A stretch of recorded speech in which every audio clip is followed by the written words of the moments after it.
बताया मैंने, मेहमान की सेवा। अब इसमें एक शब्द आया है बहेलिया। इसका मतलब क्या होता है? शिकारी। बहेलिया का मतलब शिकार। जो पक्षियों का शिकार करता है उसको कहते हैं बहेलिया। बहेलिया क्या होता है बहेलिया का मतलब? पक्षियों का शिकार करता है। क्या होता है? पक्षियों का शिकार करता है। बहेलियों का मतलब क्या होता है? जो पक्षियों का शिकार करता है। एक शब्द आया इसमें कि बहेलिया बहुत क्रूर था। बहेलिया बहुत क्रूर था। क्रूर का मतलब क्या होता है ना? क्रूर का मतलब होता है जो निर्दयी होता है, जिसके मन के अंदर बिल्कुल भी दया नहीं होती है, उसे हम क्या बोलते हैं? क्या बोलते हैं हम?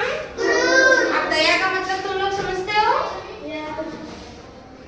जैसे किसी को चोट लग गई और एक होता है, दो तरह के लोग हैं, किसी के यहाँ चोट लगी तो एक उसको देखकर निकल गया और एक उसके वहां रुककर पट्टी करने लगा, सारी चीजें देखने लगा। तो वो क्या हो गए? दो लोग, एक तो हो गया दयावान और एक हो गया क्रूर। क्रूर जिसके मन के अंदर दया नहीं होती है। तो वो बहेलिया क्या था? क्या था बहेलिया? क्रूर। एक शब्द आया था इसमें क्षण। क्षण का मतलब क्या होता है?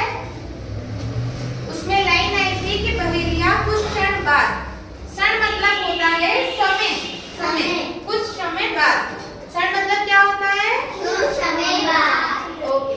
एक शब्द आया था वर्षा। वर्षा का मतलब क्या होता है? बारिश। कुछ क्षण बाद वहाँ बारिश होने लगी। कितना समझ में आया? आया? कहानी किस पे आधारित है? बेसिकली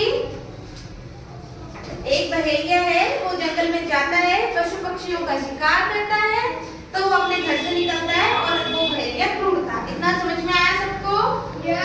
सबको समझ में आया? ओके राधिका, पढ़ो।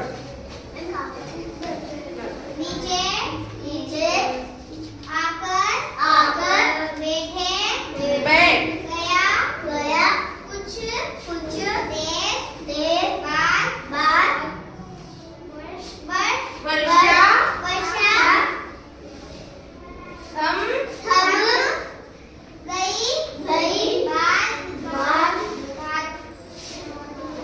बादल बादल छेड़ छठ